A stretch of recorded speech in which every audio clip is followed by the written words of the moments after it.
Everyone, आज हम लोग जो ये टॉपिक पे डिस्कशन करेंगे वो excretory product and there elimination. Excretory product and there elimination में जो सबसे ज्यादा इंपॉर्टेंट सेगमेंट है वो है counter current mechanism.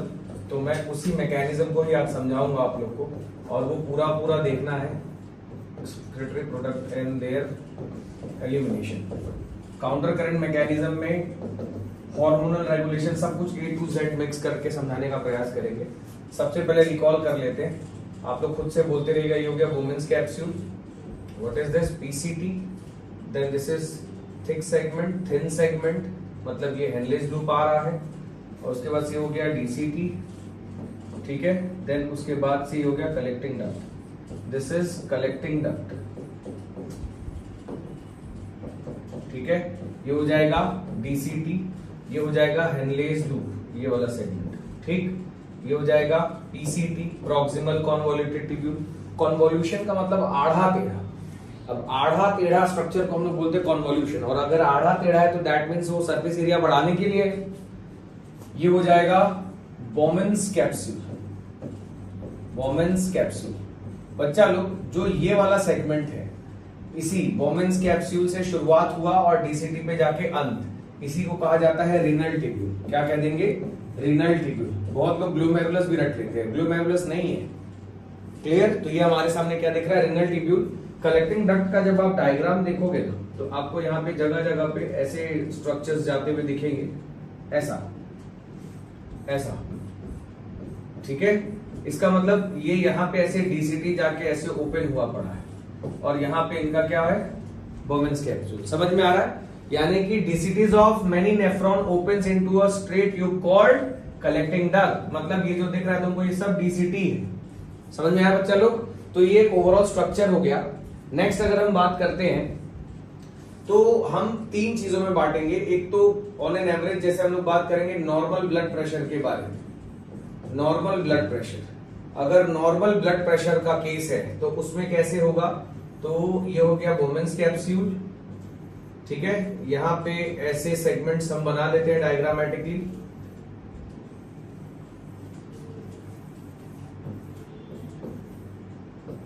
Normal blood pressure में अब देखो, जो ये वाला लेयर है, ये वाला जो रेंज है, ये 300 मिलीऑस्मोल पर लीटर वाला रेंज मान लीजिए।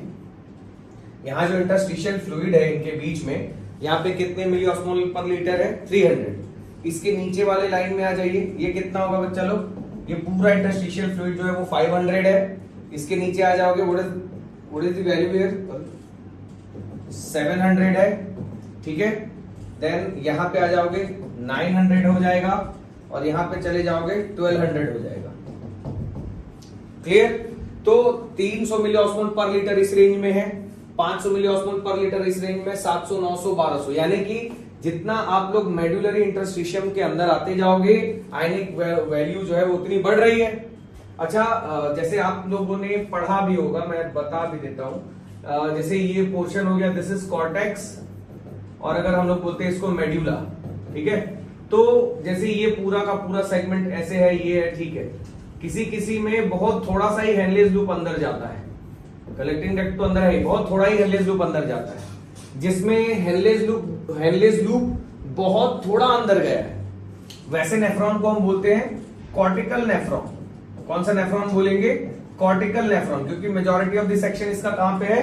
कॉर्टेक्स में, और ये ज्यादातर होता है, दिस इज मोस्टली, ठीक है। अगर मैं बात करता हूं इसके बारे में, तो सर ये देखो, ये ऐसे हेनलेस लूप जो है पूरा इलॉन्गेटेड सा अंदर गया हुआ है। अगर ऐसे इलॉन्गेटेड सा अंदर गया है तो इसको हम लोग क्या बोल देंगे? Juxta medullary nephron, juxta medullary nephron, ठीक है बच्चा लोग। यानी कि ये जो जक्स्टा मेडुलरी नेफ्रॉन है, हम लोग ये बेसिस कैसे बांटेंगे? कॉर्टिकल नेफ्रॉन, नेफ्रॉन दो टाइप के होंगे, या तो कॉर्टिकल होगा तो जक्स्टा मेडुलरी। तो इसके पीछे का व्हाट इज द बेसिस? तो you will tell length of Henle's loop. On the basis of length of Henle's loop, nephron is further classified into two types. Henle's loop के length के basis पे हमने इसको दो हिस्सों में बांटा है। एक को हमने बोला है कॉर्टिकल नेफ्रॉन, जिसमें हेनलेस लूप नाक के बराबर जाता है अंदर, और दूसरा हमने रखा है जक्स्टा मेडुलरी नेफ्रॉन, जिसमें हेनलेस लूप थोड़ा ज्यादा अंदर तक जाएगा। तो जक्स्टा मेडुलरी नेफ्रॉन वैसे बहुत रेयर है, सम मोस्टली क्या होते हैं कॉर्टिकल नेफ्रॉन्स। तो हम जो ये मैकेनिज्म पढ़ने जा रहे हैं ये हम कॉर्टिकल नेफ्रॉन के लिए नहीं, जक्स्टा मेडुलरी के लिए पढ़ रहे हैं, क्योंकि 1200 तक तो यही जा रहा है ना यार। साथ ही साथ इसके चारों तरफ, अगर इसके चारों तरफ मैं बात करूं, ये ऐसे स्ट्रक्चर हम सिंप्लीफाइड मैनर में बना देते हैं। ये ऐसे चारों तरफ से ये स्ट्रक्चर आ गया, ठीक। ये हो गया ए से आने वाला, यानी कि एफरेंट आर्टेरियोल, ये जाने वाला, ये हो जाएगा इफरेंट आर्टेरियोल, ठीक। आर्टेरियोल के बाद और ये छोटा छोटा सा जो ये बन गया, इसको हम लोग कहेंगे ग्लोमेरुलस, और ये नीचे आएगा, इसको हम लोगों ने बोल दिया vasa recta. What is this? Vasa recta. इसमें जो फ्लूइड का फ्लो है वो इस डायरेक्शन में ऐसे आता हुआ है, ऐसे आता हुआ है ना, तो नीचे आने वाले को हम बोलेंगे डिसेंडिंग वासा रेक्टा, ऊपर जाने वाले को हम बोलेंगे असेंडिंग वासा रेक्टा, ठीक है। अब बच्चा लोग फिल्ट्रेट के बारे में अगर हम बात करें, फिल्ट्रेट क्या है, तो सर जब फ्लूइड का यहां पे फ्लो चल रहा था, तो देखो ये तो आर्टेरियोल है, ये ग्लोमेरुलस जो है, ये ग्लोमेरुलस क्या होता है, तो glomerulus is a tuft of capillaries. तो यहां से, अच्छा एक और चीज मैं थोड़ा इसको भी डायग्रामेटिकली समझा देता हूं, इसको थोड़ा जूम करके बनाते हैं। देखो ये यहां पे एपिथेलियल सेल्स ऐसे अरेंज है, जिनको आप क्या बोलते हो, पोडोसाइट्स। ये इतना ताबड़तोड़ तरीके से अरेंज है ना कि इनके बीच में बहुत ही छोटे छोटे से पोर्स बने हैं, बहुत छोटे छोटे से पोर्स बने हैं। इन छोटे छोटे से पोर्स को हम लोग क्या कहते हैं, स्लिट पोर्स। क्या कह देंगे, स्लिट पोर्स। समझ में आ रहा है? अब जो ग्लोमेरुलस है, ग्लोमेरुलस असल में कैपिलरीज ही तो है, तो ये जो कैपिलरीज है ये ऐसे, दिस इज द कैपिलरीज। तो भाई आपको पता है कि कुछ भी एक्सचेंज, जो कैपिलरीज होता है उसकी बाउंड्री में, उसकी लाइनिंग में किसकी कवरिंग होती थी, स्क्वैमस एपिथेलियम की। ऊपर से यहां पे वॉल्यूम ज्यादा बड़ा है, यहां पे वॉल्यूम कम है, तो यहां के मुकाबले प्रेशर यहां ज्यादा हुआ ना, तो इस प्रेशर के कारण सारा फिल्ट्रेट यहां पे चला आएगा, इस प्रेशर के कारण फिल्ट्रेट यहां पे आ जाता है। लेकिन सारे के सारे फिल्ट्रेट इसको क्रॉस नहीं कर पाते, छोटे छोटे पोर्शन से इसको क्रॉस करके यहां पे चले जाएंगे। इसी को तो अल्ट्रा फिल्ट्रेशन बोलते हो। लार्जर प्रोटीन्स वगैरह वगैरह जो है इधर नहीं जाएगा, ठीक है। लेकिन जो भी इसको क्रॉस करके यहां पे आ गया, ल्यूमेन में आ गया, this is the Bowman's capsule का ल्यूमेन, जो भी यहां पे आ गया हम लोग इसको बोलते हैं फिल्ट्रेट। हम लोग इसको क्या बोल देंगे, फिल्ट्रेट। जो भी इस ल्यूमेन में आ जाएगा हम लोग इसको क्या बोलेंगे, फिल्ट्रेट। क्लियर हो गया बच्चा लोग? एक चीज याद रखो, फिल्ट्रेट को अल्टीमेटली किसमें बदलना है, यूरिन में। वेस्ट, जितने भी वेस्ट है वो यूरिन में जाके कन्वर्ट हो जाएंगे। दो और बातों को ध्यान देना, जैसे मान लीजिए ये टिब्यूल है, जैसे मान लीजिए ये टिब्यूल है, ये इंटरस्टिशियल फ्लूइड है, ठीक है। तो टिब्यूल से, अच्छा एक और चीज, ये मान लो कैपिलरीज है, ठीक है, कैपिलरीज है। क्लियर? तो दो वर्ड का ध्यान देना है, जिसमें अगर ये क्लियर हो जाएगा तो मजा आ जाएगा, मतलब समझने में इजी लगेगा। एक टर्म यहां पे दिया हुआ है रीएब्जॉर्प्शन, और एक टर्म दिया है यहां पे सिक्रीशन। तो आपको समझना है जो रीएब्जॉर्प्शन है वो इसेंशियल चीजों का होगा, मतलब वो बॉडी के अंदर ही रहने चाहिए। सिक्रीशन जो है वो वेस्ट का होगा, वो बॉडी से बाहर निकल जाने चाहिए। और बॉडी से बाहर किस रूप में निकलेंगे, यूरिन के रूप में निकलेंगे। तो बच्चा लोग, अगर मैं बात करूं कि टिब्यूल, अगर टिब्यूल से कोई भी चीज इंटरस्टिशियल फ्लूइड के तरफ जा रही है तो हम वर्ड यूज करते हैं रीएब्जॉर्प्शन, यानी कि इंटरस्टिशियल फ्लूइड में है तो वो बॉडी में ही रह जाएगा। अगर हम लोग कैपिलरीज से बात करेंगे, कोई भी चीज इंटरस्टिशियल फ्लूइड में जा रही है तो इसको हम बोल देंगे सिक्रीशन, क्योंकि कैपिलरीज से जो भी जाएगा इंटरस्टिशियल फ्लूइड में जाएगा और उसके बाद कहां चला जाएगा, टिब्यूल में। और टिब्यूल क्या कहां पे जाएगा, कलेक्टिंग डक्ट, देन यूरिन बाहर। लेकिन जो टिब्यूल से बाहर आ रहा है, देखो टिब्यूल से बाहर आया तो इंटरस्टिशियल फ्लूइड में, और इंटरस्टिशियल फ्लूइड के बाद वो कहां चला जाएगा, समझ रहे ना। अब कैपिलरीज में गया तो बॉडी में ही रह गया ना भाई, यानी कि रीएब्जॉर्प्शन में जब जब बोलूंगा तब तब टिब्यूल से बाहर जा रहा है। सिक्रेशन की बात मैं जब जब करूंगा दैट मींस कैपिलरीज से आएगा और वो फिर टिब्यूल में जाएगा, क्योंकि अल्टीमेटली टिब्यूल में जो भी है उसको यूरिन बन के बाहर रिलीज आउट हो जाना है। Clear everyone? तो ये स्लिट पोर, अल्ट्रा फिल्ट्रेशन, ये सब क्लियर हो गया। Normal blood pressure, normal blood pressure के बारे में अगर हम बात करेंगे तो नॉर्मल ब्लड प्रेशर है ऐसे, फिल्ट्रेट यहां पे आ गया, ठीक है। हमने इसको क्या बोला, फिल्ट्रेट। अब बेटा ये proximal convoluted tubule, proximal convoluted tubule के पास अगर हम बात करेंगे तो यहां पे होता है सोडियम पोटेशियम पंप। क्या है यहां पे? Sodium potassium pump. अब ये सोडियम पोटेशियम पंप क्या करेगा, जैसे ये फिल्ट्रेट आगे आएगा, बोमेंस कैप्सूल में आया, उसके बाद ये फिल्ट्रेट आगे गया कहां पे? पीसीटी के पास। जैसे ये पीसीटी में जाएगा ना, तो पीसीटी ऑब्जर्व करता है कि अरे ट्यूब्यूल में तो सोडियम भी है, ग्लूकोज भी है। अगर फिल्ट्रेट में सोडियम ग्लूकोज है तो अल्टीमेटली तो बॉडी से लॉस हो जाएगा, लेकिन हमको इनको बॉडी से लॉस होने नहीं देना है। तो सोडियम पोटेशियम पंप, पीसीटी के पास सोडियम पोटेशियम पंप है, और पंप यार एक्टिव काम करता है, याद रखना है। चैनल बोलेंगे तो पैसिव, पंप बोलेंगे तो एक्टिव। तो ये जो पीसीटी है ना, ये क्या करेगा, जबरदस्ती सोडियम को उठा के ट्यूब्यूल से यहां पे फेंक देगा। ट्यूब्यूल से बाहर आया तो रीएब्जॉर्प्शन की सिक्रीशन, रीएब्जॉर्प्शन यानी कि पहले सोडियम आ गया, सोडियम के बाद पोटेशियम भी आ जाएगा। एनसीईआरटी क्या खतरनाक लिखा है, डायग्राम में दिखाता है कि रीएब्जॉर्प्शन हो रहा है और लाइन में लिखा है सिक्रीशन। तो होता क्या है, दोनों ही होते हैं। रीएब्जॉर्प्शन कंपैरेटिवली कम होता है क्योंकि बहुत ज्यादा K+ आ गया तो वो हार्ट के लिए अच्छा नहीं है, सिक्रीशन उसका ज्यादा होगा। क्लियर? तो Na+ के साथ साथ कौन चला गया? K+। अब K+ के साथ साथ कौन चला जाएगा? Cl-। जब भरे हो, खाना खाए हो, तो स्मॉल इंटेस्टाइन में जाके भी चीजें एब्जॉर्ब हुई, यहां दोबारा हो रही है ना, तो यहां दोबारा के लिए हम लोग वर्ड यूज करते हैं रीएब्जॉर्प्शन। अब Na+ गया, K+ गया, Cl- गया। कार्बोनेट खाए हो कभी? कार्बोनेट खाए कहां हो? H2O + CO2 याद करो, H2CO3 वो टूट जा रहा था H+ और HCO3- में, तो यही HCO3 पहली बार इसी पंप के द्वारा बाहर फेंका गया। यानी कि अगर मैं पीसीटी के बारे में बात करूं तो रीएब्जॉर्प्शन और आ जाते हैं सिक्रीशन के मामले में। तो रीएब्जॉर्प्शन में आपको Na+ का दिखेगा, K+ का दिखेगा, Cl- का दिखेगा, HCO3- पहली बार जा रहा है तो you use the word absorption. नहीं आ रहा है? क्लियर है? अब देख, सारे आयंस को जाता देख, याद रखना आयंस जा रहा है, पानी भी जाएगा पीछे पीछे। सारे आयंस को जाता देख, यहां से वाटर भी क्या हो जाएगा? चला जाएगा, वाटर भी रीएब्जॉर्ब हो गया। और वाटर के साथ साथ बहती गंगा में कौन चला जाएगा? ग्लूकोज एंड अमाइनो एसिड, जितने एसेंशियल न्यूट्रिएंट्स थे। ठीक है? यानी कि जब फिल्ट्रेट, अल्ट्रा फिल्ट्रेशन के बाद बोमेंस कैप्सूल में जो भी फिल्ट्रेट आया, ये फिल्ट्रेट अल्टीमेटली जब पीसीटी के पास गया तो पीसीटी के पास सोडियम पोटेशियम पंप था। इस पंप ने सबसे पहली बार उठा के सोडियम को रीएब्जॉर्ब करवाया, उसके बाद पोटेशियम को रीएब्जॉर्ब करवाया, ज्यादा या कम? कम।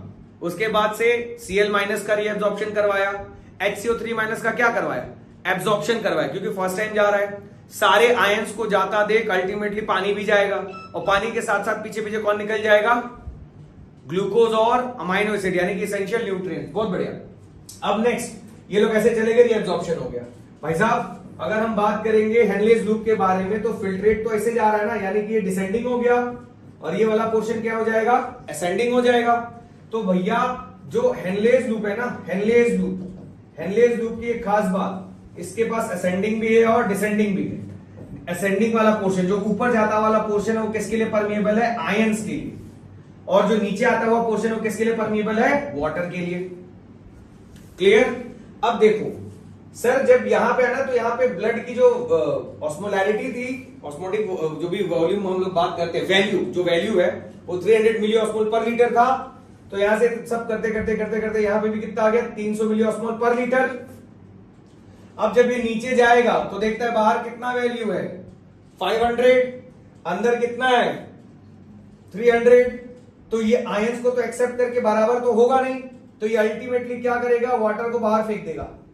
क्यों? क्योंकि ये सिर्फ वाटर के लिए परमेबल है ना, तो ये वाटर को बाहर फेंक देगा। तो इसकी वैल्यू कितनी हो गई? 500 मिली ऑस्मोल पर लीटर। फिर नीचे आएगा, देखता है यार बाहर कितना है? 700। ये फिर से वाटर को बाहर फेंक देगा, इसकी वैल्यू कितनी हो जाएगी? 700 मिली ऑस्मोल पर लीटर। फिर नीचे आएगा, फिर बाहर फेंक देगा वाटर को, कितना हो जाएगा? 900 मिली ऑस्मोल पर लीटर। फिर बाहर फेंक देगा, कितना हो गया अल्टीमेटली? 1200 मिली ऑस्मोल पर लीटर। इसी को तो ऑस्मो रेगुलेशन बोलते हो। आ गया समझ में? अब देख, ये फिर ऊपर जाएगा, ऊपर जाएगा तो देखता है कि सर इस रेंज में तो 900 है, ये कितने हैं? 1200। तो इक्वल करने के लिए क्या करेगा? आयंस को फेंक देगा इस बार। अभी क्यों? क्योंकि किसके लिए परमेबल है? आयंस के लिए। ये आयंस को फेंक देगा, इसकी वैल्यू कितनी हो गई भाई? 900। फिर आयंस को फेंक देगा 700, आयंस को फेंक देगा 500, आयंस को फेंक देगा 300। बस नॉर्मल ब्लड प्रेशर की बात कर रहा हूं, एनसीईआरटी में लो ब्लड प्रेशर का पूरा केस दिया हुआ है, इसीलिए जब आप एनसीईआरटी पढ़ोगे बार बार कंफ्यूज होगे। नॉर्मल ब्लड प्रेशर हम 3 कंडीशन पढ़ेंगे, नॉर्मल में, हाई में और लो में, उतने में खत्म हो जाएगा। अब ये 300 हो गया, अभी ऊपर जाते हैं। देखो डीसीटी ये है, डीसीटी के पास एक सेंसिटिव सा सेल होता है जिसका नाम है मैक्यूला डेंसा। मैं इसको ऐसे रिप्रेजेंट कर देता हूं, यहां पे है भैया मैक्यूला डेंसा। कौन है ये? मैक्यूला डेंसा एक सेंसिटिव सा सेल है। मैक्यूला डेंसा डीसीटी के ऊपर और बैठ के वॉच करेगा कि जो फिल्ट्रेट आ रहा है कितनी वैल्यू का आ रहा है। अगर देखता है कि 300 वैल्यू का आ रहा है, बोलता है डीसीटी को रिलैक्स, कोई काम करने की जरूरत नहीं है, क्योंकि 300 मिलियोस्मोल पर लीटर आ रहा है, यानी कि मालिक का जो ब्लड प्रेशर है वो नॉर्मल है, तो कोई काम करने की जरूरत नहीं है। इसलिए जितने लोग यहाँ पे हैं फटाफट ऐसे यूरिन बन के बाहर निकल जाएंगे। नेक्स्ट, इसमें और कुछ बातें क्या याद रखनी है, जैसे मैं इसका एक और डायग्राम बना के समझाता हूं। नॉर्मल ब्लड प्रेशर का ही सिनेरियो, ठीक है। यूरिया के बारे में पढ़ाना है। ये हो गया सारा लेवलिंग। जब मैं बना रहा हूं आपको अपने दिमाग में खुद से बोलते रहना चाहिए, ठीक है। अब देखो यहां पे हम लोग बना देते ये, वहां पे बहुत ज्यादा लिखावट हो गई थी इसलिए इसको अलग से बना रहे, क्योंकि अब और कौन एक्सचेंज होगा हम उसकी बात करेंगे, ठीक है। देख बच्चा लोग, रीएब्जॉर्प्शन के दरमियान, मतलब अल्ट्रा फिल्ट्रेशन के दरमियान यहां पे ना ये भी आ गया था, ये यूरिया आ गया था, यूरिया आ गया था। यूरिया जो है वो वेस्ट है, यूरिया क्या है? वेस्ट है। अब ये यूरिया आ गया, पूरे ढेर सारे यूरिया यहां पे आ गए। यूरिया बोल को लगता है कि पीसीटी जो है, पहले आयंस फेंका, आयंस के पीछे पानी गए, पानी के साथ कौन चला गया? Glucose amino acid. तो यूरिया को भी बॉडी से बाहर जाना नहीं था, यूरिया भी चाहता है कि मैं भी बॉडी में एब्जॉर्ब हो जाऊं। तो उस समय जैसे ही आगे मूव करेगा, तो इसको लगा कि पीसीटी भाई पंप रखा है, हमको रीअब्जॉर्ब करवा देगा, बट ऐसा होता नहीं है। तो ये यूरिया जो है यहां तक चला आया, ट्रेवल करते करते यहां तक चला आया। अब जैसे यहां पे आया तो उसको डिसेंडिंग हेनलेस लूप से वैसे भी कोई उम्मीद थी नहीं, क्योंकि वो सिर्फ किसके लिए परमेबल था? वाटर के लिए। तो ये नॉर्मल एकदम इजी मोड में यहां तक चला गया, इस उम्मीद में कि शायद असेंडिंग वाला जो है इसको बाहर फेंक सके। असेंडिंग वाले के इनिशियल सेगमेंट ने भी इस पे ध्यान नहीं दिया। उसके बाद इसको लगा कि शायद डीसीटी अब कोई काम कर ले, लेकिन आपको पता है नॉर्मल ब्लड प्रेशर है, डीसीटी का कोई काम नहीं होगा, क्योंकि कितना मिलियोस्मोल पर लीटर जा रहा है? 300 मिलियोस्मोल पर लीटर जा रहा है। अब जैसे ही यूरिया, मतलब समझो सब खुश हैं, ये सारे यूरिया है, दुष्ट है, सब खुश है कि ठीक है हम लोगों को कोई ना कोई रीअब्जॉर्ब कर ही लेगा। जब ये यूरिया डीसीटी के पास पहुंचता है ना, तो डीसीटी के पास जैसे ही पहुंचेगा ये, तो यहां पे भी इसको एक्सेप्टेंस नहीं किया जाएगा, अल्टीमेटली ये दुखी हो जाएगा। अब उसके बाद से यहां पे मूव कर जाएगा। अब इस सारे यूरिया को पता है कि हम लोग जितनी तेजी से यहां आएंगे उतनी तेजी से मतलब कलेक्टिंग डक्ट से बाहर निकल जाएंगे, यानी कि यूरिन बन जाएंगे। तो जो जितना तेजी से नीचे आ रहा था वो उतना फास्ट बोला था मरा, जितना तेजी से यूरिया आ रहा था उतना फास्ट बोला था मरा। अब फास्ट मरा बोलते बोलते राम राम राम राम हो गया। तो कलेक्टिंग डक्ट के एकदम टर्मिनल पॉइंट से ये पटाख से बाहर आ गया, ठीक है। कलेक्टिंग डक्ट का जो टर्मिनल पॉइंट है ये परमेबल हो जाता है किसके लिए? यूरिया के लिए। लेकिन जितने यूरिया आने चाहिए उतना यूरिया नहीं आया, मैक्सिमम तो बाहर ही चला गया, लेकिन कुछ यूरिया कहां आ गए? बाहर आ गए, यानी कि कुछ यूरिया क्या हो गए? रीएब्जॉर्ब हो गए। समझ में आ रहा है? अब देखिए ये यहां से एब्जॉर्ब हो गया है तो दुष्ट, जैसे ये यूरिया यहां एब्जॉर्ब होके आ गए, ये जाते हैं असेंडिंग हेनलेस लूप के पास, असेंडिंग वाले। कहता है कि अरे यार तुमसे हमने रिक्वेस्ट किया था कि हमको रीअब्जॉर्ब करवा दो, तुमने बात मानी नहीं, लेकिन हम लोग देखो रीअब्जॉर्ब हो गए। असेंडिंग बोलता है कि भैया आप रीअब्जॉर्ब हो गए, इजी रहिए, हमें डिस्टर्ब मत करिए, लेकिन ये मानेगा नहीं, ये गया जाके इसको और डिस्टर्ब करने लग गया। अब इसके डिस्टर्बेंस के कारण अगेन ये परमेबल हो जाएगा, इन लोग को अंदर ही खींच लेगा, यानी कि लोग फिर से अंदर आ गए। मतलब जो यूरिया का एक्सचेंज हो रहा है वो कहां पे हो रहा है? तो sir terminal point of collecting duct and initial segment of Henle's loop. Clear बच्चा लोग? नेक्स्ट यहां पे ही चले आते हैं, इधर यूरिया का एक्सचेंज क्लियर हो गया ना। अब देखो हम लोग आयंस के बारे में बात करेंगे। जब ये वासा रेक्टा, देखो ये ब्लड है, ब्लड में भी तो अपना कुछ ना कुछ जा रहा है, यहां से ब्लड फेंकेगा, सिक्रीट करेगा H प्लस K प्लस का सिक्रीशन ज्यादा, और किसका, यूरिया, वही अमोनिया NH3, इनका सिक्रीशन होगा, वेस्ट मटेरियल का सिक्रीशन होता है। यहां पे भी लमसम करते कुराते यहां कितनी ऑस्मोलैरिटी है, 300। ये जब नीचे आएगा दिखता है बाहर इस रेंज में कितना है, 500, इसके पास वैल्यू कितनी है, 300। तो इसको क्या चाहिए, ये आयंस के लिए परमिएबल है कि वाटर के लिए, बताओ। कैपिलरीज है, दोनों के लिए परमिएबल है ना, स्क्वेमस एपिथेलियम है, तो ये दोनों के लिए ही परमिएबल है। तो ये क्या करेगा, इसने असेंडिंग वाले ने जो आयंस बाहर फेंके उसी आयंस को एक्सेप्ट करके ये 500 हो जाएगा। फिर नीचे आएंगे तो इसने जो आयंस फेंके उसको एक्सेप्ट करके 700 हो जाएगा। फिर इसने जो आयंस फेंके उसको एक्सेप्ट करके 900 हो जाएगा, और फिर वही एक्सेप्ट करते करते कितना हो जाएगा, 1200। फिर ये ऊपर जाएगा देखता है यार 1200 ओके है। फिर ऊपर जाएगा, अब ये आयंस को बाहर फेंक देगा क्योंकि दोनों के लिए परमिएबल है, तो ये हो गया कितना हो गया, 900। फिर ऊपर जाएगा, आयंस को बाहर फेंक देगा, कितना हो जाएगा, 700। फिर आयंस को फेंक देगा 500, फिर आयंस को फेंक देगा 300, यानी कि 300 से शुरुआत हुई थी, और ऐसा उल्टा पुल्टा स्ट्रक्चर के कारण कितनी वैल्यू जा रही है ब्लड में, 300 मिली ऑस्मोल वाला आया, उतना ही वाला जा रहा है ना, इसी को कहते हैं ऑस्मोटिक बैलेंस। और अगर ये डिसेंडिंग असेंडिंग ऐसा उल्टा पुल्टा स्ट्रक्चर नहीं होता तो ये वैल्यू मेंटेन नहीं हो पाती, इसी को कहते हैं काउंटर मतलब उल्टा पुल्टा। एक काउंटर आपको कहां पे दिख रहा है, तो खुद इसके बीच में डिसेंडिंग हेनलेस लूप और असेंडिंग हेनलेस लूप। दूसरा काउंटर किसके बीच में दिख रहा है, इन दोनों के बीच में असेंडिंग हेनलेस लूप और डिसेंडिंग वासा रेक्टा। तीसरा कहां दिख रहा है भाई, इनके बीच में डिसेंडिंग हेनलेस लूप और असेंडिंग वासा रेक्टा। क्लियर। तो इसमें इंग्लिश में लिखा हुआ है कि NaCl यहां से यहां एक्सचेंज हुआ, अब तो ये मैनेज कर ही लेंगे ना। नेक्स्ट, ये low blood pressure high blood pressure हो गया, सॉरी नॉर्मल वाला हो गया। Now will discuss about the high blood pressure. High blood pressure बच्चा लोग, मैं BCOP और ये बहुत सारी चीजें इसमें ऐड करके बता सकता था, बट वो अभी लास्ट मिनट रिवीजन में कुछ भी नया टर्म के चक्कर में हम नहीं पढ़ेंगे, आएगा भी नहीं। आपको सीधा ये जितनी एनसीईआरटी में बातें छुपा के दी एनसीईआरटी बेस्ड, वही सारा मैं लिख रहा हूं, ठीक है। तो ये फिर से स्ट्रक्चर है, हालांकि इसकी जरूरत अभी पड़ेगी नहीं। हाई ब्लड प्रेशर,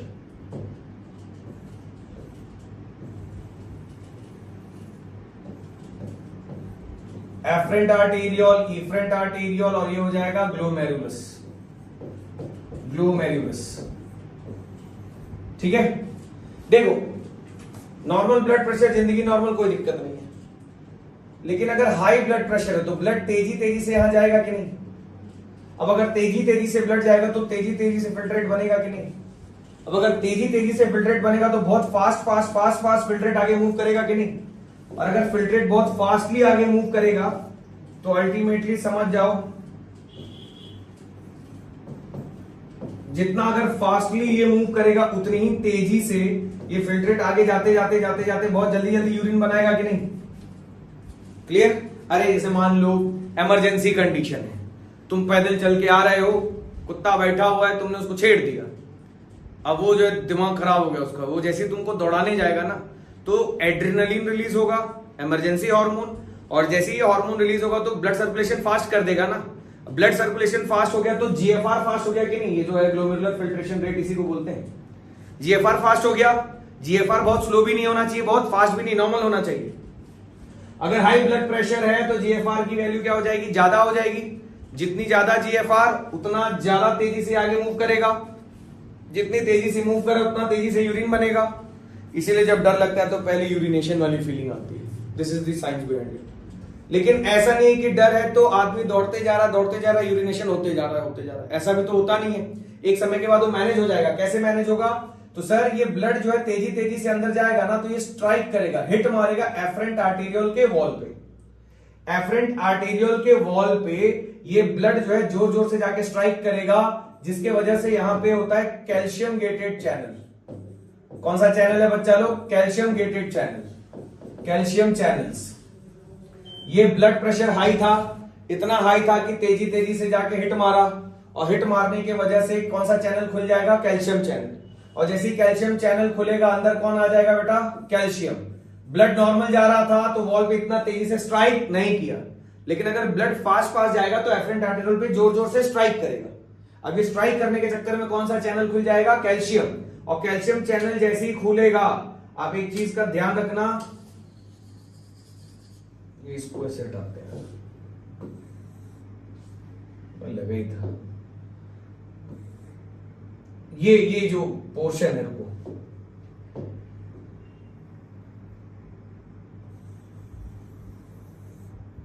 ये तो ऐसे ही रहने दो। जो अगर कैल्शियम जो है तेजी तेजी से स्ट्राइक मार, ब्लड जो है गया, जोर से धक्का मारा, कैल्शियम चैनल खुल गया, जिसके वजह से जो एफरेंट आर्टीरियोल है ना ये कॉन्स्ट्रिक्ट हो गया। कैल्शियम आया अंदर और एफरेंट आर्टीरियोल को कॉन्स्ट्रिक्ट करा दिया। ठीक है, इमेजिन करो एक नल लगा हुआ है, आपके हाथ में पाइप है, पाइप का एक पोर्शन नल में, दूसरा पोर्शन फ्री है। अगर पाइप से जैसे पानी बहुत तेजी से आ रहा है, तुमको कम चाहिए, तो तुम क्या करोगे? एफरेंट वाले को ही कम कर दोगे ना, ताकि जो वॉल्यूम है वो कम रहे और पानी भी कम आए, और कम आए तो कम ही जाएगा। ठीक, अब दूसरा सिचुएशन इमेजिन करो, नल से पानी आ रहा लेकिन बहुत फास्ट नहीं आ रहा, बट तुमको बहुत जोर से चाहिए, तो तुम एफरेंट को वो करोगे कि ईफरेंट को? ईफरेंट वाले को, जो फ्री एंड है, मतलब यहां से पानी धीरे आ रहा है चलेगा, तुम यहां का जो वॉल्यूम है उसको कम कर दो, तो प्रेशर में जाता है कि नहीं? यानी कि लो ब्लड प्रेशर में मुझे ईफरेंट को कॉन्स्ट्रिक्ट करना है, हाई ब्लड प्रेशर में मुझे एफरेंट को, क्योंकि जीएफआर जितना है उतना ही रहना चाहिए। जैसे पानी है, पानी का कंटेंट नीचे आ रहा है, अब वो नीचे आ रहा है लेकिन मुझे बाहर कम भेजना है, तो जहां से पोर्शन आ रहा है मैं उसी को कम कर देता हूं। ठीक है, क्योंकि ना ज्यादा होना चाहिए ना कम होना चाहिए, जीएफआर जितना उतना ही मेंटेन रहना चाहिए। आया नहीं आया समझ में ये? नेक्स्ट, यानी कि हाई ब्लड प्रेशर के केस में कैसे मैनेज हुआ? तो एफरेंट आर्टेरियल को कॉन्स्ट्रिक्ट करके।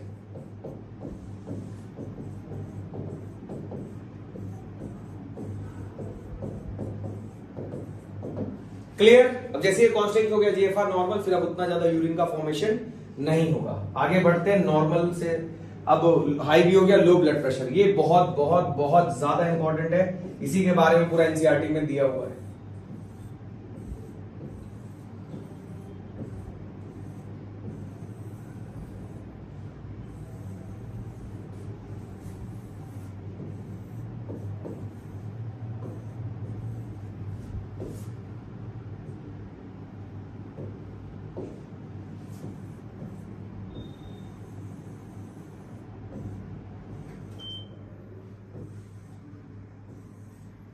ठीक है, ये एफरेंट, ये ईफरेंट, बाकी सारे क्वेश्चंस ऐसे हैं। इस केस में हम लोग किसका डिस्कशन कर रहे हैं? Low blood pressure. Low blood pressure, देख बच्चा लोग, लो ब्लड प्रेशर है तो जो यहां पे अंदर फिल्ट्रेट मूव कर रहा है वो फास्ट फास्ट मूव करेगा कि स्लो स्लो? स्लो स्लो जाएगा। ब्लड प्रेशर लो है तो इसकी जाने की स्पीड भी क्या होगी? Slow slow. अब स्लो जाने की वजह से पंप को जितने आयन फेंकने चाहिए उससे ज्यादा ही फेंक देगा, उससे ज्यादा फेंक देगा तो जो ऐसे ऊपर जाएगा कम होते होते वैल्यू जो है 200 से 250 पहुंच जाएगी। नॉर्मल में 300 गया था ना, लो में क्या होता है वो इतना धीरे जाएगा कि पंप को जितने आयंस खींचने चाहिए उससे ज्यादा ही खींच लेता है, जिसके चक्कर में अब ये वैल्यू कम होते होते यहां पे कितने हो गई? 200 से 250। याद रखो यहां पे हमने एक सेंसिटिव सेल का नाम लिया था जिसका नाम था मैक्यूला डेंसा। क्या नाम था? Macula densa. मैक्यूला डेंसा आराम से डीसीटी के ऊपर बैठा और नोटिस कर रहा है कि कौन कौन जा रहा है, कितने जा रहे हैं। जैसे उसको नोटिस होता है कि जो वैल्यू 300 थी अब वो कितनी आ रही है? 250 के आसपास आ रही है, 200 से 250 यानी कि 300 से कम हो गई ना, तुरंत मैक्यूला डेंसा एक्टिवेट होगा और अपने दोस्त यानी कि जेजी सेल्स को आवाज देगा। ठीक है, जेजी सेल्स होते हैं एफरेंट आर्टीरियोल के पास। मतलब जैसे अगर मैं यहां पे बात करूं, जैसे ही लो ब्लड प्रेशर की हमने कंडीशन डिस्कस की थी। अच्छा, लो ब्लड प्रेशर के केस में जो ये मैक्यूला डेंसा है वो एक्टिवेट हो गया। मैक्यूला डेंसा कहां पे था बच्चा लोग? डीसीटी रीजन में। मैक्यूला डेंसा डीसीटी रीजन में है। और जेजी सेल्स कहां पे होता है बच्चा लोग? एफरेंट आर्टेरियोल में। सर स्ट्रक्चर में तो ये दोनों आसपास नहीं, उल्टा पुल्टा है। आसपास में तो इफरेंट डीसीटी के आसपास तो इफरेंट ही दिख रहा है, एफरेंट थोड़ी दिख रहा है। तो इसका सिंपल आंसर है बच्चा लोग, जो तुमने इस साइड वाला स्ट्रक्चर बनाया ना, इस साइड वाला स्ट्रक्चर, ये ऐसे बनाए थे ना, तो यहां के केस में एफरेंट यहां पे है एंड दिस इज डीसीटी, इसको ध्यान रखना है, ठीक है। तो मैकुला डेंसा और जेजी सेल्स मिलके बनाते हैं जक्स्टाग्लोमेरुलर अपैरेटस। ये जक्स्टाग्लोमेरुलर अपैरेटस हमेशा एक्टिवेट नहीं होता है। जैसे ही लो ब्लड प्रेशर होगा और ये वाली पंचायत होगी, आयंस की वैल्यू कम होने वाली, तभी लो बीपी में क्या हो जाएगा, एक्टिव हो जाएगा। और जैसे ही एक्टिव होगा यहां से रिलीज होगा रेनिन, जैसे एक्टिवेट होगा यहां से क्या रिलीज होगा, रेनिन।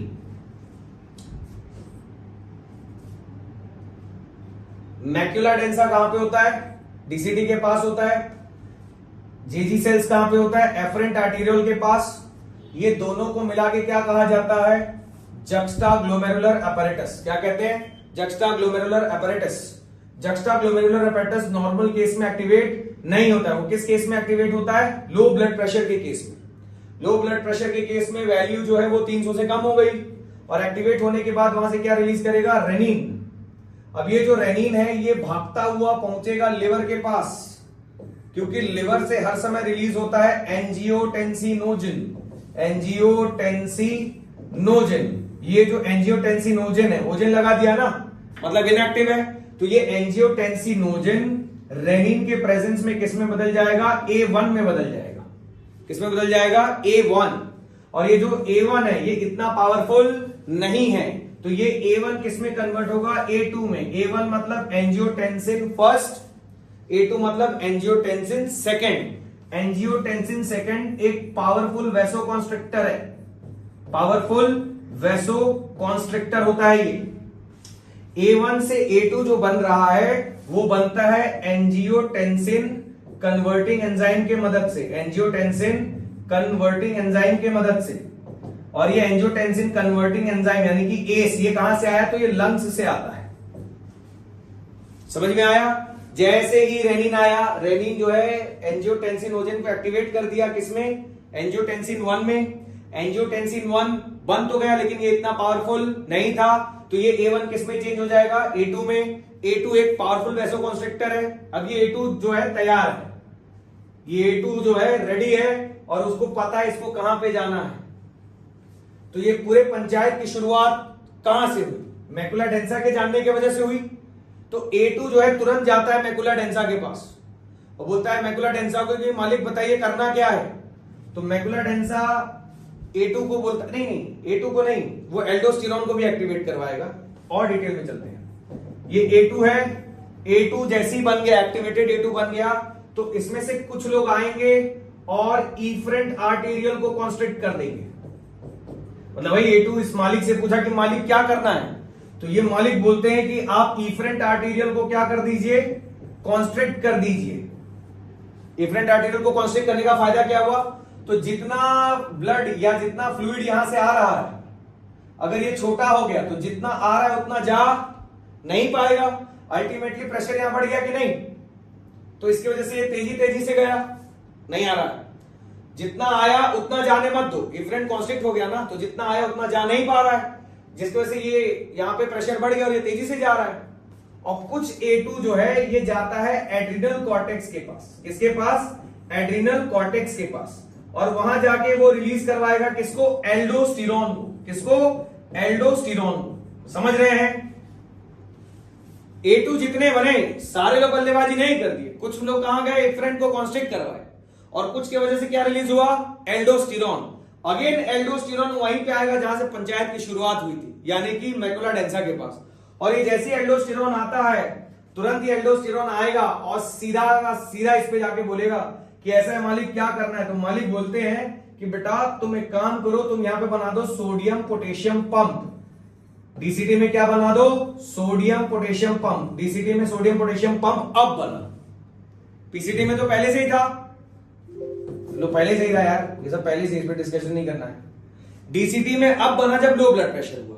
फिर से एक बार रिकैप करते हैं।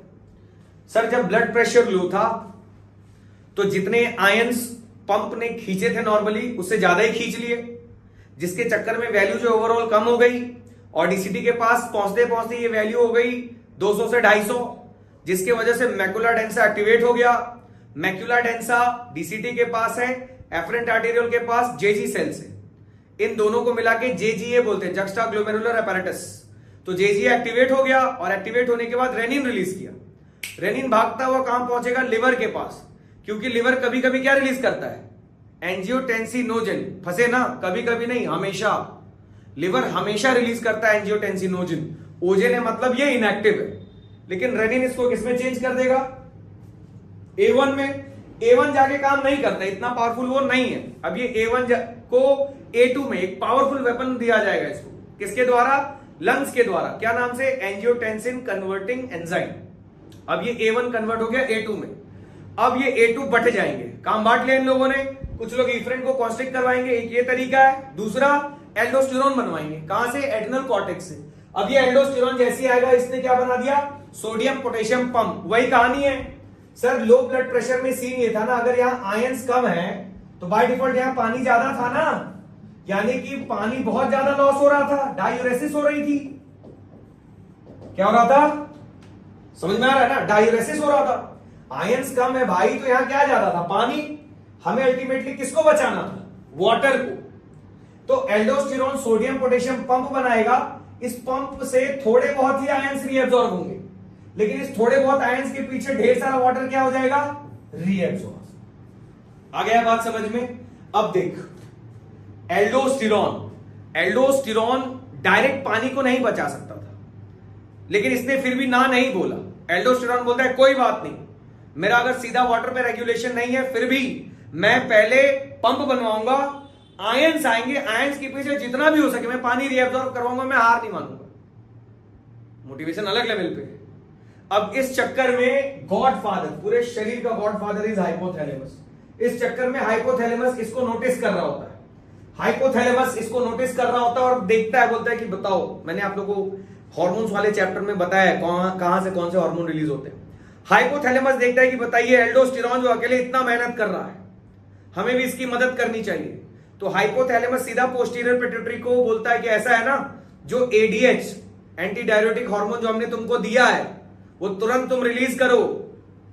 तो पोस्टीरियर पिट्यूटरी बेल है ही, उसने तुरंत सुना, बोले ठीक है हम रिलीज कर दे रहे। तो बनाया वो हार्मोन किसने? हाइपोथैलेमस ने। रखा किसने? पोस्टीरियर पिट्यूटरी ने। तो हाइपोथैलेमस जैसे ही बोलेगा, और कब बोलेगा? जब वो एल्डोस्टेरोन को नोटिस कर रहा है कि भाई बताओ कितना मेहनत कर रहा है, तो इसने तुरंत पोस्टीरियर पिट्यूटरी को बोला और उसने एडीएच रिलीज कर दिया। अब एडीएच जैसे आएगा तबाही मचा देगा। एडीएच जैसे ही आएगा यहां पे बना देगा एक्वापोरिन। क्या बना देगा बच्चा लोग? Aquaporin. This is the aquaporin. अब ये एक्वापोरिन, ये है एक्वापोरिन, मैं लिख देता हूं एक्वापोरिन। अब इस एक्वापोरिन के बनने के कारण ढेर सारा वाटर तुरंत यहां से रीअब्सॉर्ब हो जाएगा, यानी कि अब इस केस में जो यूरिन बन रहा है वो 4 टाइम्स मोर कॉन्सेंट्रेटेड बनता है। सब लोग पढ़ते हैं कि 4 टाइम्स, सब लोग पढ़ते हैं तो उनको ये लगता है कि भाई साहब यूरिन हमेशा 4 टाइम्स कॉन्सेंट्रेटेड बन रहा है। ऐसा नहीं है, कैन भी लिखा है। और वो 4 टाइम्स कब कॉन्सेंट्रेटेड बनेगा? जब इतनी पंचायत चलेगी। समझ में आ रहा है? नॉर्मल केस में डाइल्यूटेड यूरिन बनेगा। क्लियर हो गया ये? अच्छा, इस पूरे अच्छा मान लो अगर एडीएच की कमी हो गई, एडीएच की कमी हो जाएगी तो एक्वापोरिन ज्यादा बनेगा कि कम बनेगा? कम बनेगा। एक्वापोरिन कम बनेगा तो जितना वाटर है वो एक्सेस में लॉस होगा कि नहीं? डायूरेसिस, इसी को बोलते हैं डायबिटीज इंसिपिडस।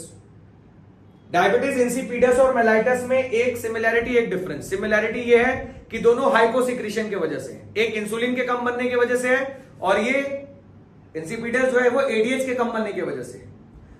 डिफरेंसेस क्या है? उसमें एक्सेस ग्लूकोज मिलता है यूरिन में, इसमें एक्सेस वाटर का लॉस हो रहा है। ठीक है, नेक्स्ट, इसी को कहा जाता है रास मैकेनिज्म। देख, RAAS, रेनिन एंजियोटेंसिन, जो जैसे एक्टिवेट हुआ उस क्रम में नाम लिखा है, रेनिन एंजियोटेंसिन एल्डोस्टेरोन सिस्टम। और ये इनवर्सली प्रोपोर्शनल होता है ANF के। रास की वजह से ब्लड प्रेशर ओवरऑल बढ़ गया।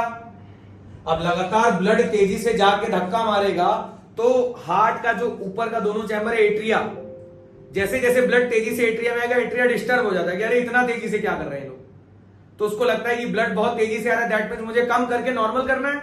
तो इसके रिस्पॉन्स में एट्रिया से रिलीज होता है एट्रियल नाइट्री यूरेटिक फैक्टर, जो कि एक वैसोडाइलेटर है।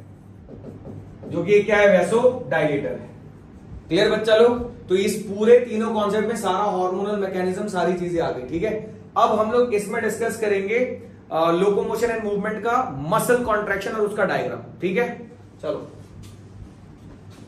बच्चा लोग, दूसरा टॉपिक लोकोमोशन एंड मूवमेंट है। इसमें तो बोन्स का जो भी नाम दिया है उसको अच्छे से याद कर लेना, डिसऑर्डर भी देख लेना। हम आज जो फोकस करेंगे वो है मसल्स में। देखो एपी, एपी मतलब हो गया आउटर, पेरी अंदर तो है लेकिन पेरीफेरल साइड में है, एंडो, एंडो मतलब पूरा ही अंदर हो गया, साथ ही साथ मायो, सार्को, मोटर। ये तीनों वर्ड जब जब लिखा मिलेगा आप समझ जाइए they are associated with the muscles. Myo, sarco, motor किससे एसोसिएटेड है बच्चा लोग? मसल्स से एसोसिएटेड है। तो इसमें अगर मैं ध्यान से देखूं, पहले डायग्राम बनाते हैं मसल्स का। जब मसल्स का हम डायग्राम बनाएंगे तो ये पूरा का पूरा ये हो गया मसल्स, उसके अंदर और ऐसे छोटे 3 यूनिट बना देंगे। ये हो जाएगा मसल फैसिक्यूलिस, मसल फैसिक्यूलिस, और इसके अंदर और छोटे छोटे से स्ट्रक्चर्स बना देंगे। इस छोटे छोटे से स्ट्रक्चर को हम लोग क्या कहते हैं? दिस छोटा छोटा सा structure is called muscle fibre, या तो मसल सेल्स, या तो मायोसाइट्स। ये सब अलग अलग नाम है इसके। ठीक है, अच्छा जैसे मान लीजिए ये रॉड लाइक स्ट्रक्चर है ना मसल्स, हम इसको ऐसे सामने से देख रहे हैं। ठीक है, अच्छा इस पूरे मसल्स में अगर मैं कवरिंग के बारे में बात करूंगा तो जो सबसे आउटर वाला कवरिंग है, दिस सबसे आउटर वाला जो कवरिंग है, सबसे आउटर वाले कवरिंग को आपने बोल दिया है यहां पे एपीमाइसियम। ठीक है, उसके बाद से इसकी कवरिंग को एक जगह बना रहा हूं, समझ जाओ सब में वही है, पेरीमाइसियम। ठीक है, और उसके बाद से जो ये अंदर वाला मसल सेल्स का है, दिस इज कॉल्ड एंडोमाइसियम। ये हो जाएगा एंडोमाइसियम, एपीमाइसियम, पेरीमाइसियम, और ये हो गया एंडोमाइसियम। जितने भी ये मसल फैसिक्यूलस है ना, ये सब आपस में कनेक्टेड होते हैं। ये मसल फैसिक्यूलस आपस में कनेक्टेड होते हैं by common collagenous connective tissue. Collagenous, common collagenous connective tissue, जिसका नाम दिया हुआ है एनसीईआरटी में फेसिया। समझ में आ गया? अब हम क्या करेंगे ना, ये ऐसे बहुत सारा ऐसे तुम देखो सामने सामने ये ढेर सारे ये सब क्या हो गए, मसल सेल्स हो गए। अब मैं इस मसल सेल को ऐसे बाहर निकालूंगा और ऐसे मोड़ के जूम करके बनाऊंगा। ठीक है, लॉन्गिट्यूडनल। तो लॉन्गिट्यूडनली जब मैं बनाता हूं मसल सेल्स का डायग्राम, मसल सेल बोलो या मायोसाइट बोलो। हाँ एक चीज और, ईल एल ओल अगर लग गया किसी भी वर्ड के लास्ट में, ईल एल ओल, तो मतलब होता है स्मॉलर यूनिट। जैसे आर्टेरियोल, ओल लग गया ना तो स्मॉलर यूनिट, आर्टरी से छोटा आर्टेरियोल हो गया। फाइबर और फिब्रिल, तो फिब्रिल इल लग गया ना, यानी कि ये स्मॉलर यूनिट हो गया। तो फाइबर के अंदर क्या होगा, फिब्रिल। जैसे ये हो गया दिस स्ट्रक्चर, ये जो यहां पे हमने बनाया है इसको हम लोग बोलेंगे मायोफिब्रिल। समझ में आ गया बच्चा लोग? तो मायोसाइट, मसल फाइबर बड़ा है कि मायोफिब्रिल बड़ा है? तो मसल फाइबर बड़ा हुआ, मायोफिब्रिल क्या हो गया, स्मॉलर। किसी भी वर्ड के लास्ट में ईल एल ओल लगा है मतलब स्मॉलर यूनिट होता है। ठीक है, समझ जाना। ये हम डायग्राम बनाए हैं मसल फाइबर का, मसल फाइबर का। ठीक, यहां पे अंदर तो ये भी लॉन्गिट्यूडनली दिखेगा ना, ये इस अंदर लॉन्गिट्यूडनली दिखने वाले स्ट्रक्चर का नाम है मायोफिब्रिल। क्या नाम है बच्चा लोग, मायोफिब्रिल। अच्छा ये पूरा मसल सेल्स है। मसल सेल्स का जो ये प्लाज्मा मेम्ब्रेन है इसका नाम होता है सार्कोलेमा। सार्को बोले थे ना, it is associated with the muscles. तो प्लाज्मा, इसके प्लाज्मा मेम्ब्रेन को क्या बोलेंगे, सॉरी मसल सेल्स के मेम्ब्रेन को हम क्या बोलेंगे, सार्कोलेमा। इसके साइटोप्लाज्म को हम क्या बोल देंगे बच्चा लोग, सार्कोप्लाज्म। क्या बोल देंगे, सार्कोप्लाज्म। अब ये देखो यहां पे ऐसे रिसेप्टर्स होते हैं, ये रिसेप्टर है जो न्यूरोट्रांसमीटर से बाइंड करेगा, ये रिसेप्टर है। अच्छा एक यहां पे हम बनाएंगे मोटर न्यूरॉन। ठीक है, ये हो गया motor neuron. Again motor word लगा दिया, it is associated with the muscles. मान लीजिए आप सब अलग अलग बच्चे जो बैठे हुए हैं, ये हो गया मोटर, ये हो गया मसल सेल्स, और मैं हो गया एक न्यूरॉन। तो मेरे कंट्रोल में जो ये 10, 15, 20 बच्चा लोग जो भी आमने सामने होगा, तो ये सब मसल सेल्स हैं, मैं इनका मोटर न्यूरॉन हूं, क्योंकि ये मेरे रेंज में है तो मैं सब पे कंट्रोल कर सकता हूं। लेकिन बगल वाले में मैं तो नहीं हूं ना, तो वहां पे दूसरा मोटर न्यूरॉन होगा। अगर 10 में से सब चलेगा, एक बच्चा भी बैठेगा, तो एक मोटर न्यूरॉन, एक मसल सेल चलेगा, समझ रहे ना। लेकिन 2 टीचर एक साथ आ जाए तो वो नहीं चलेगा। मतलब मिनिमम जो है नॉर्मली एक मोटर न्यूरॉन होगा, मिनिमम एक मसल सेल भी हो सकता है, ज्यादा भी हो सकता है, लेकिन मोटर न्यूरॉन एक ही रहेगा। अच्छा, इन सबको मिला के हम कहते हैं मोटर एंट्रेट, ठीक है। अब ये जो भी न्यूरोट्रांसमीटर को रिलीज करेगा, मोटर न्यूरॉन से जो भी न्यूरोट्रांसमीटर रिलीज होंगे, वो जाके इस पे बाइंड कर जाएंगे। किस पे बाइंड कर जाएंगे? रिसेप्टर पे बाइंड करेंगे। अभी ये इस पे ध्यान नहीं देते, अभी थोड़ी देर बाद, अभी सिर्फ लेवलिंग पे ध्यान देते हैं। इसी के अंदर, अच्छा, ये मल्टी न्यूक्लिएटेड कंडीशन होता है। स्केलेटल मसल्स का डायग्राम हम बना रहे हैं, मल्टी न्यूक्लिएटेड कंडीशन, सिंसाइशियम बोला जाता है इसको। इसके अंदर नेटवर्क लाइक स्ट्रक्चर दिख गया, नेटवर्क लाइक स्ट्रक्चर दिख गया, यानी कि रेटिकुलम, तो ये हो जाएगा सार्कोप्लाज्मिक रेटिकुलम। बच्चा लोग, सार्कोप्लाज्मिक रेटिकुलम जो होता है ना, ये नेटवर्क लाइक स्ट्रक्चर है, और इसको कहा जाता है storehouse of calcium. Store house of calcium, यानी कि यहां पे ढेर सारा कैल्शियम क्या है, भरा हुआ है, storehouse of calcium. Then again यहां पे you will get myoglobin, muscle का पिगमेंट मायोग्लोबिन। मायोग्लोबिन ये ऑक्सीजन से बाइंड करेगा, जैसे हीमोग्लोबिन आपने पढ़ा था, वैसे ये मसल से बाइंड करेगा, ठीक है। ये हो जाएगा मायोफिब्रिल, मायोग्लोबिन, सार्कोप्लाज्मिक रेटिकुलम। साथ ही साथ अगर मैं बात करूंगा तो यहां पे हो जाएगा माइटोकॉन्ड्रिया, दिस इज माइटोकॉन्ड्रिया, ठीक है, दिस इज माइटोकॉन्ड्रिया। हालांकि ये सब डायग्राम लेवलिंग तो आपको पता ही होगा, हम सीधा मैकेनिज्म पे बढ़ते हैं। मायोफिब्रिल को और जूम करके बनाते हैं, मायोफिब्रिल को भी जूम करके बनाते हैं। तो देखो, ये एनसीईआरटी में दिया हुआ है मायोफिब्रिल, इसको जूम करके हम लोग बनाएंगे, जूम करके। थिन सेगमेंट, थिन फिलामेंट, ये ऐसे थिन फिलामेंट है, ठीक है। और यहां पे ये क्या हो गया बेटा, thick filament. What is this? Thick filament. ये थिन फिलामेंट, ये क्या हो जाएगा, थिक फिलामेंट। थिन फिलामेंट हवा में तो रहेगा नहीं, तो इसको बीचों बीच से जो पकड़ के रखेगा उसको हम कहते हैं जेड लाइन। बीचों बीच से जो पकड़ के रखेगा जेड लाइन, ये एक मेम्ब्रेन है। अगर इसको भी बीचों बीच से जो पकड़ के रखेगा, इसको हम क्या बोल देंगे, जेड लाइन, ठीक। थिन फिलामेंट को बीचों बीच से, जैसे ये मान लो थिन फिलामेंट है, इसको बीचों बीच से जो मेम्ब्रेन ऐसे पकड़ के रखी है, उसका नाम क्या है, जेड लाइन। तो दोनों तरफ जेड लाइन है, जेड लाइन के बीच में जो होता है उसको हम बोलेंगे सार्कोमियर। क्या बोल देंगे, सार्कोमियर, क्लियर। अब उसके बाद थिक फिलामेंट भी हवा में तो रहेगा नहीं, तो थिक फिलामेंट को जो बीचों बीच से पकड़ के रखेगा उसको हम बोलते हैं एम लाइन। क्या बोल देंगे बेटा, एम लाइन। समझ में आ गया? अच्छा, complete length of thick filament, पूरे थिक फिलामेंट के लेंथ को हम बोलते हैं ए बैंड। पूरे थिक फिलामेंट के लेंथ को हम क्या बोलेंगे, A band.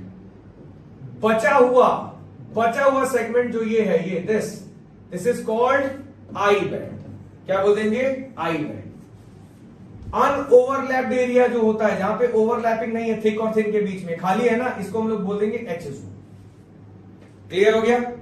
Thin filament, thick filament, Z line, M line, sarcomere, A band, I band, clear. अब ध्यान से देखना, डार्क और एक हो गया लाइट, डार्क बैंड और लाइट बैंड।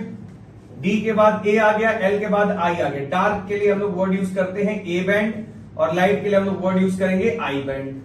समझे? ए थिक है, ए ऐसे लिखा जाता है, आई ऐसे लिखा जाता है, तो दोनों में थिक कौन दिख रहा है, ए, तो इसके लिए हम लोग वर्ड यूज करेंगे थिक फिलामेंट। ये सब ट्रिक बता रहे ताकि फंसो नहीं। ये बाय डिफॉल्ट क्या हो जाएगा, थिन फिलामेंट। साथ ही साथ लाइट कैमरा एक्शन बोलते हैं, एक्टिन चालू होती है ना, तो यहां पे हो जाएगा एक्टिन। डार्क में मायोसिन एंड एक्टिन दोनों होता है, मायोसिन एंड एक्टिन, ठीक है। तभी डार्क को ए बैंड यानी कि एन आइसोट्रॉपिक बोले, क्योंकि इसमें दोनों आ रहा है। इसमें आई बैंड यानी कि आइसोट्रॉपिक बोले, क्योंकि इसमें सिर्फ क्या आ रहा है, एक्टिन आ रहा है। क्लियर हो गया? ये नेमिंग क्लियर हो गया, लेबलिंग पक्का। चलिए अब आगे बढ़ते हैं, तो इसमें क्या सीखेंगे। जैसे मान लो ये वाले सेगमेंट पे आओ। जैसे ही मोटर न्यूरॉन से ये न्यूरोट्रांसमीटर रिलीज होगा, इस न्यूरोट्रांसमीटर का नाम है एसिटाइल कोलिन। क्या नाम है बच्चा लोग, एसिटाइल कोलिन, ठीक है। एसिटाइल कोलिन जैसी जाके रिसेप्टर से बाइंड करेगा, किसे बाइंड करेगा? रिसेप्टर से। जैसी रिसेप्टर से जाके बाइंड करेगा तुरंत यहां का सोडियम चैनल खुल जाएगा, ओपनिंग ऑफ सोडियम चैनल। अगर मोटर न्यूरॉन से जैसे ही एसिटाइल कोलिन आता है रिसेप्टर से जाके जुड़ता है तब जाके सोडियम चैनल ओपन होता है। एसिटाइल कोलिन आएगा ही नहीं तो रिसेप्टर से बाइंड करेगा ही नहीं, जब बाइंड करेगा ही नहीं तो सोडियम चैनल ओपन नहीं होगा। अब सोडियम चैनल जैसे ओपन हो जाएगा अंदर कौन आ जाएगा बेटा? सोडियम आ जाएगा। अंदर कौन आ गया? सोडियम। ये मोहल्ला लेकिन है किसका? कैल्शियम का है। किसका है? कैल्शियम, क्योंकि घर है कैल्शियम का। यहां पर अंदर आ कौन गया? सोडियम। तो जैसी सोडियम अंदर आया यानी कि इन्फ्लक्स ऑफ सोडियम होने के कारण तुरंत बाहर कैल्शियम कूद के निकल जाएगा। मोहल्ला किसका है? कैल्शियम का है। कौन आ गया अंदर? सोडियम आ गया। सोडियम के इन्फ्लक्स होने की वजह से कैल्शियम का इफ्लक्स हुआ। इफ्लक्स मतलब बाहर निकलना। हालांकि इसका इन्फ्लक्स इसका इफ्लक्स दोनों ही सार्कोप्लाज्म में हो रहा है कि नहीं? क्लियर? अच्छा, इसमें एक और हल्का सा स्ट्रक्चर पे हम ध्यान देंगे। जैसे हम एक्टिन के बारे में बात करते हैं, एक्टिन प्रोटीन का जब तुम डायग्राम देखोगे तो इसमें जैसे ये 3 सेगमेंट हम देखेंगे। अकेले अकेले होता है, अलग अलग होता है, तो इसको हम बोलते हैं जी एक्टिन। क्या बोल देंगे? G actin. Mg2+ के प्रेजेंस में ये पॉलीमराइज हो जाएगा तो क्या बन गया? F actin. जी एक्टिन और एफ एक्टिन में डिफरेंस क्लियर हो गया मैडम? अकेले अकेले सिंगल यूनिट में है तो ये हो गया जी एक्टिन। Mg2+ के प्रेजेंस में पॉलीमराइज हो गया तो क्या बन गया? ये एफ एक्टिन। अब इस एफ एक्टिन के चारों तरफ यूनिफॉर्मली डिस्ट्रीब्यूटेड होता है ऐसे double structure. This double structure is called tropomyosin. Double structure को हम क्या बोलते हैं बेटा? ट्रोपोमायोसिन। ये कंटिन्यूअसली डिस्ट्रीब्यूटेड होता है, ट्रोपोमायोसिन। क्लियर? अब इस ट्रोपोमायोसिन के रेगुलर इंटरवल्स पे ऐसे 1 2 3 ये होता है ट्रोपोनिन। क्या होता है ये? ट्रोपोनिन। समझे? ट्रोपोनिन जो है इसके 3 सब यूनिट्स बनाए ना। एक जो ट्रोपोनिन का पोर्शन है वो किससे जाके जुड़ेगा? कैल्शियम से बाइंड करने के लिए, इसको ट्रोपोनिन सी बोलते हैं। एक खुद किससे जुड़ा हुआ है? ट्रोपोमायोसिन से, इसको ट्रोपोनिन टी बोलते हैं। यानी कि जो एक पोर्शन है उसने किसको जोड़ रखा है? ट्रोपोमायोसिन के साथ चिपक रखा है ना। और तीसरा जो है ये इनहिबिट करता है एक्टिन और मायोसिन के बनने को, तो इसको ट्रोपोनिन आई बोलेंगे। ट्रोपोनिन के 3 segment, troponin T, troponin C, troponin I. Troponin T क्या है? तो ट्रोपोनिन को ट्रोपोमायोसिन से जोड़ने वाला पोर्शन। ट्रोपोनिन सी क्या है? ट्रोपोनिन का कैल्शियम से बाइंड करवाने वाला पोर्शन। आई क्या है? आई ने इनहिबिट कर रखा है मायोसिन और इसको जुड़ने से, क्योंकि जुड़ते ही कॉन्ट्रैक्शन हो जाएगा। नेक्स्ट, अब इसी में हम लोग मायोसिन का स्ट्रक्चर अगर जाने तो इसका एक मोनोमरिक यूनिट है जिसका नाम क्या हो जाएगा बेटा? मीरोमायोसिन। क्या बोलेंगे? मीरोमायोसिन। अब इस मीरोमायोसिन में ऐसा स्ट्रक्चर आ गया। ये वाला जो साइट है इसको कहा जाता है एक्टिन बाइंडिंग साइट। इसी पोर्शन की वजह से किससे जुड़ेगा? एक्टिन से। ये वाला साइट कौन सा है? एटीपी बाइंडिंग साइट है। अब देख सबसे मेन बात, ये हो गया शॉर्ट नेक, ये पूरा पोर्शन हो गया टेल, और this is called globular head. यानी कि ग्लोब्यूलर हेड और शॉर्ट नेक को जब हम बाइंड करेंगे तो बनता है हैवी मीरोमायोसिन, और सिर्फ टेल को गिनेंगे तो वो बनेगा लाइट मीरोमायोसिन। यानी कि मीरोमायोसिन के 3 सेगमेंट्स, 3 नहीं 2 सेगमेंट्स, मीरोमायोसिन के 2 सेगमेंट्स। एक में आ गया ग्लोब्यूलर हेड प्लस शॉर्ट नेक, इन दोनों को मिला के हम बोलते हैं हैवी मीरोमायोसिन यानी कि HMM। दूसरा पोर्शन में आ गया टेल, इसको हम बोलेंगे light meromyosin LMM। Clear everyone? Light meromyosin, heavy meromyosin का स्ट्रक्चर क्लियर हो गया। ग्लोबुलर हेड प्लस शॉर्ट नेक। अब देख बच्चा लोग, इसी को तुम अगर पॉलीमराइज कर दोगे तब इसको क्या बोल दिया जाएगा? मायोसिन। ठीक है? और उस जब पॉलीमराइज होगा तब इसको मिला के क्रॉस आर्म बोलोगे। ठीक है? तो डायग्राम को थोड़ा ध्यान से देखना है। जब ये पॉलीमराइज हो जाएगा तब इस सेगमेंट को आप क्रॉस आर्म बोलेंगे, क्रॉस आर्म। ठीक है ना? अब ध्यान से समझो, जैसे ही बच्चा लोग, जैसे ही एसिटाइल कोलिन आया और ये पूरी पंचायत हुई, सोडियम अंदर आ गया, कैल्शियम बाहर निकला। कैल्शियम बाहर निकलते ही जाएगा सीधा सोडियम पे अटैक करने। कैल्शियम भाग के जाता है कि हमको जाना, देखता है सोडियम तो बहुत लंबा चौड़ा है, कैल्शियम कमजोर है उसके मुकाबले, तो कैल्शियम बोलता है कि नहीं, अकेले ऐसे नहीं, मैं अपने दोस्तों को बुलाने जाऊंगा। तो सोडियम जो है वो ऐसे ही रहता है, कैल्शियम भाग के जाएगा, उसको पता है उसका दोस्त कौन है, ट्रोपोनिन। ट्रोपोनिन के पास उसकी बाइंडिंग साइट थी, तो कैल्शियम गया ट्रोपोनिन के पास। अब वो ट्रोपोनिन को खींचता है, लेकिन ट्रोपोनिन के साथ साथ कौन खिंच जाएगा, ट्रोपोमायोसिन भी खिंच जाएगा। क्लियर? क्योंकि ट्रोपोनिन का एक पोर्शन को ट्रोपोमायोसिन से भी तो जुड़ा है, खिंच के चले गए कैल्शियम के साथ कौन, ट्रोपोनिन और ट्रोपोमायोसिन। अब यहां पे क्या होगा, जैसे ही वो लोग चले गए तो ये पूरा सिर्फ एफ एक्टिन बचेगा कि नहीं। अब इस एफ एक्टिन को देखते ही तुरंत ये जो है ये ऐसे क्रॉस ब्रिज बना लेगा। क्या बना लिया बेटा, क्रॉस ब्रिज, क्रॉस ब्रिज बना लेगा, क्रॉस ब्रिज बना लेगा। क्रॉस ब्रिज बनने के लिए एटीपी को टूटना पड़ता है किसमें, ADP plus pi, inorganic phosphate, और ये आगे की तरफ स्लाइड करेगा। जैसे ही आगे की तरफ स्लाइड कर रहा है, मतलब आप समझिए ये अब ऐसा हो जाएगा, मैं इधर पहले एरो बना देता हूं। ये अब आगे जब स्लाइड करेगा ना, ये ऐसे, ये आगे स्लाइड किया तो इसका हेड मुड़ते चला गया, और आगे स्लाइड करेगा तो हेड और ज्यादा मुड़ते चला जाएगा। सर तब तक मुड़ेगा जब तक ये क्रॉस ब्रिज ब्रेक ना हो जाए, मतलब ऐसे बेंडिंग होते गया होते गया होते गया, एक पॉइंट पे से होते ही जाएगा जैसे। लेकिन अभी भी ये टूट नहीं रहा है। क्यों नहीं टूट रहा है, क्योंकि नया एटीपी नहीं बना है। यानी कि जैसे ही नया एटीपी का फॉर्मेशन होगा, न्यू एटीपी का फॉर्मेशन, जैसे ही न्यू एटीपी का फॉर्मेशन होगा, ये जो क्रॉस ब्रिज है, ये क्रॉस ब्रिज ब्रेक हो जाएगा। क्रॉस ब्रिज क्या हो गया, ब्रेक, क्रॉस ब्रिज ब्रेक हो गया। मतलब क्रॉस ब्रिज को तोड़ने के लिए नया एटीपी बनना चाहिए, वो क्रिएटिन की मदद से बनता है, ठीक है। तभी डेथ हो जाती है तो क्रिएटिन गायब, जिसकी वजह से ये दोबारा एटीपी नहीं बन पाता है। दोबारा एटीपी नहीं बनेगा तो क्रॉस ब्रिज नहीं टूटेगा, क्रॉस ब्रिज नहीं टूटेगा तो रिलैक्सेशन नहीं होगा। इसी को रिगोर मोर्टिस बोलते हैं। बात समझ में आ रहा है सर? एसिटाइल कोलिन के अंदर आते ही सोडियम, एसिटाइल कोलिन जैसे रिसेप्टर पे जुड़ा, सोडियम चैनल खुल गया, सोडियम अंदर आ गया, कैल्शियम बाहर निकल गया, कैल्शियम आया, ट्रोपोनिन से बाइंड किया, ट्रोपोनिन ट्रोपोमायोसिन दोनों को ले गया। अब एफ एक्टिन खाली है तो मायोसिन जाके उसके हेड से जुड़ गया, क्रॉस ब्रिज बना दिया। अब ये स्लाइड करते गया, क्रॉस ब्रिज बनेगा तब एटीपी टूट रहा है, क्रॉस ब्रिज टूटेगा तो नया एटीपी बना हुआ है तभी टूटा है। समझ में आ रहा है? This is the sliding filament theory. Clear? तो इसको थोड़ा सा ध्यान से देख लेना आप लोग और एनसीईआरटी पढ़ लेना। Thank you.